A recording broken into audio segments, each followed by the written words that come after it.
So pleased to have on 2025 quarterback, top 200 player, somebody who Terps fans are surely excited about, quarterback Malik Washington. Malik, thanks for hopping on. And I got to get started with, man, tell me, um, is your grandma okay? Because I Yeah. know your Twitter been flooded with the hashtag FreeGrandma. What's going on with that? Tell me a little bit about that story. So basically, when I was getting close to a decision date or a decision really like when I had released my date, somebody put on Twitter like a little image of a grandma locked in a cage, and they had said, keep my grandma locked in this cage until Malik commits to Maryland. So then once I committed, I went back in and found the tweet and just put hashtag free grandma, and it kind of just became its own thing now. Whenever somebody commits, just the hashtag free grandma. Yeah, exactly. And somebody big committed yesterday, obviously. Bryce Yeah. Jenkins, pretty stud defensive lineman. Obviously, it's been a theme of this year's class, clearly, from Locksley to prioritize in-state guys. You guys are over 50% of your class is DM or Maryland specifically, in-state prospects. Was that involved in your pitch that Locksley gave you? Did he talk to you about how much he was prioritizing in-state players, and what was kind of those discussions about, the 2025 class? Yeah, we talked about that this 25 class being pretty special.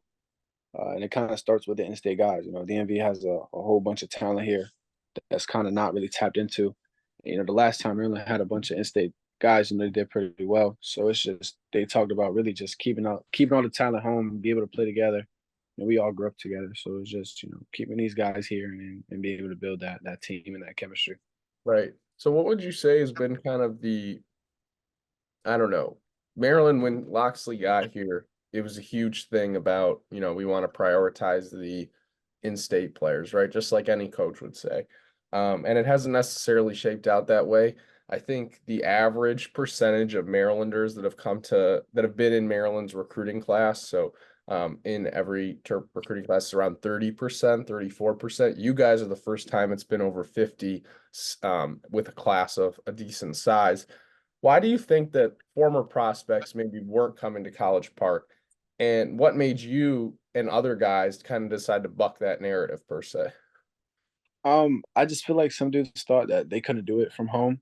But seeing these past, couple years, like, all the back-to-back-to-back bowl games and the wins and things like that, like it's showing that Maryland's trending in the right direction. Hmm. And they kind of just needed, a couple catalysts to light it off and show that like, hey, we can all stay home really and really make something out of it. I think the guys were just kind of scared to pull the trigger and be by themselves. So then when we got a bunch of dudes together and we were like, yeah, let's all do this. Yeah. And we did it together, it just made it a lot easier. Yeah.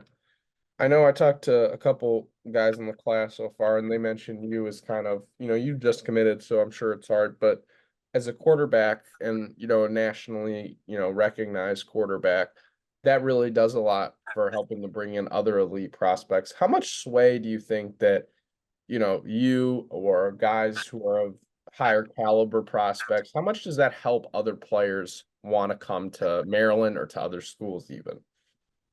I think it helps a whole bunch. Seeing that you can play with some really good players always makes people want to, come different places. And seeing that, some of the best players from the DMV are staying home, it's like, oh, well, we all stay home, then we're going to be a really good team. I think that's really it. Yeah. Tell me about some of those players. Who's at the top of your list for, guys that you'd like to add to this class and guys you're prioritizing? It's a couple flips I'm trying to get. My guy Fahim, trying to flip him. My man Jeff, he just committed to Jeff Penn who? State, trying to get him. Jeff Exenor Okay. just committed to Penn State. I'm trying to get him. It's a lot of dudes that haven't committed yet. Like it's a tackle, Javon McFadden, trying to get him. We're just really working on everybody I can. What about Zymir Smith? I know he just decommitted from Bama, right? So what's it looking like there for the Terps? Yeah, me and I have been talking a good amount. Hopefully when that time comes for him to remake his decision and sit back down, he realizes he can do it from home. How much would you like to throw to him? A lot. He can make some plays with the ball in his hand. Yeah, yeah, definitely. What does that look like? Like, are you just flooding their DMs, like sliding up on stories, like texting? Like, what is kind of a recruiting from a player to player perspective? Explain that to me. I mean, to be honest with me, it depends on the person and relationship I already have with them.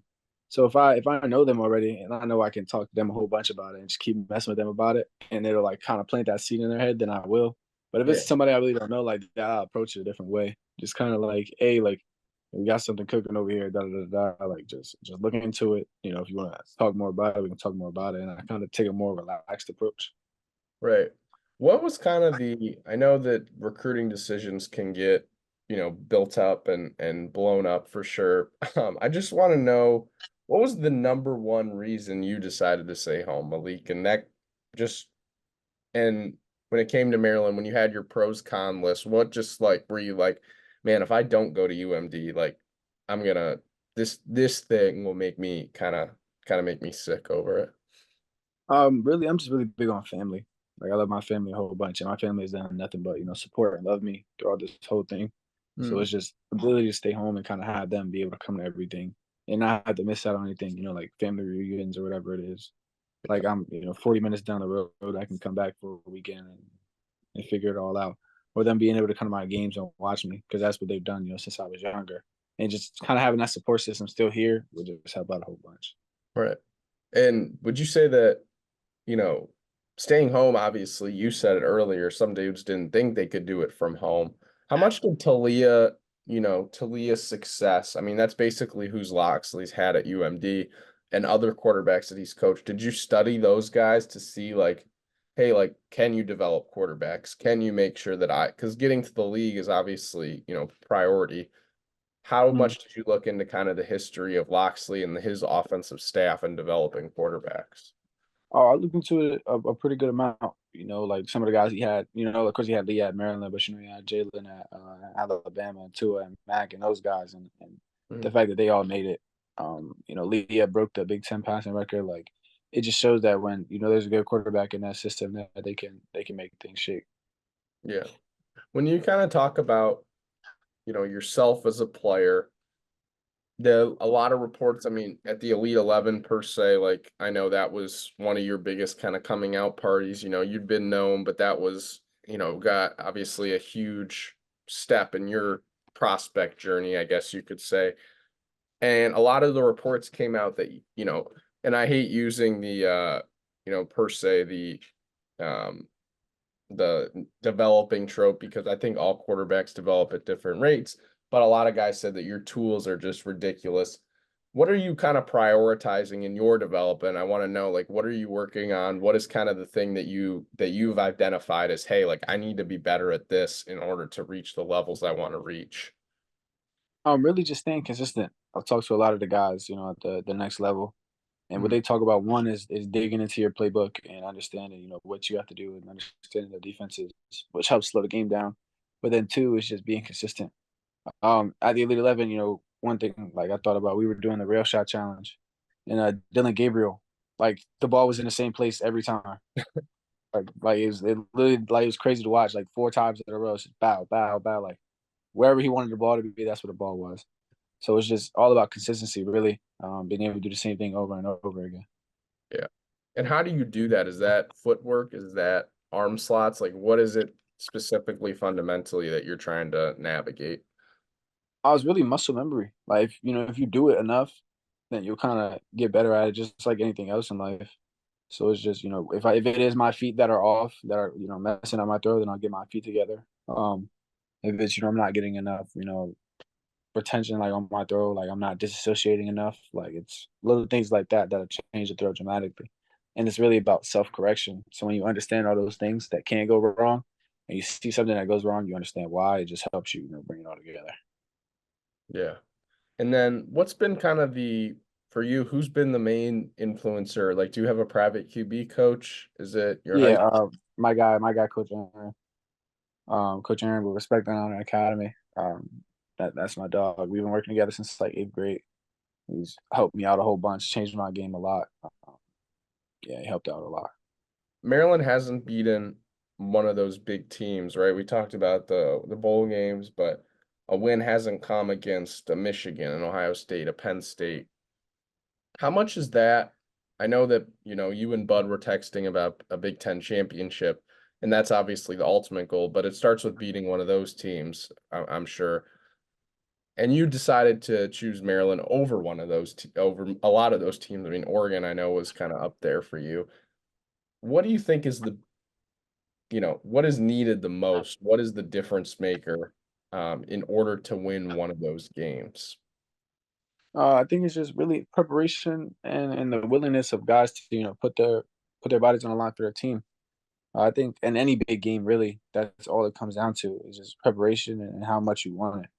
Yeah. If you prepare and you want it enough, especially now, like with the guys that we're bringing in, Mm, we can really do it because like I said, we're all from the same place. We all want this. We all have the same goals. Playing with people that have grown up the same way I did, it just right. helps that team be even closer. It doesn't hurt to have a dynamic athlete for sure. Yeah, not at all. Um, Real quick, just to kind of get to know Malik, the person off the field as well. Gonna hit you with a little a segment here just to wrap up rapid fire. So you're gonna give me kind of the answers to all these. I'm sure you've got some ideas in mind, but some questions you might not. So let's get it going. First off, tell me who's your favorite all-time NFL player? Favorite all-time NFL player? Probably Cam Newton, that Best MVP ice year. best ice cream flavor? Cookies and cream. Thing you're bringing to the cookout that nobody else is bringing. You or Mm, your family. uh, Ice. Ice. Okay, that's a good You one. never can never go wrong with ice. I like it. I like it. Fireworks or no fireworks guy for 4th of July? Fireworks. I like watching them. Okay. What's your favorite brand of ball, like football? What brand you like using? Probably the GST. I think Okay. that's pretty common. The Wilson GST. Who in this upcoming class that you know has the best on-field style? Probably me. Just keep it nice and clean, nice and simple. Gets Who the at job the done. on the current Maryland roster do you have the most communication with? Probably two of my former teammates, Kellen Wyatt and Levan Scruggs. They Hmm. played with me at Spalding. My freshman year was their senior year. They kind of took me under their wing, so I just talked to those guys a little bunch. I saw an old video of you hooping. It was it 8th grade or 7th grade Malik Washington? Yeah. Do you still hoop at all, or is it Oh up? yeah, yeah. I'm done now, but last year, pretty good year. We went to the championship in both of our leagues. Okay, We ended up falling short in both of them, but it was good. there you go. Favorite Raven to watch other than Lamar Jackson? Probably Kyle Hamilton. Oh, good answer. Good answer. Are they winning it all this year, or what's the? Of course, it's our year. It's time. Uh, Time. what's your favorite jersey that Maryland wears? I really like the red and white, the red tops, white bottom. The script ones. Yeah, the script ones. Yeah. And then last question, if you could give me one word to describe who Malik Washington is on the field, what would you say? I guess leader. Yeah, it's just I like the leader of men. Well, that was Malik Washington, folks. You can check out all of Maryland's coverage at InsideMarylandSports.com. Have a good rest of your day.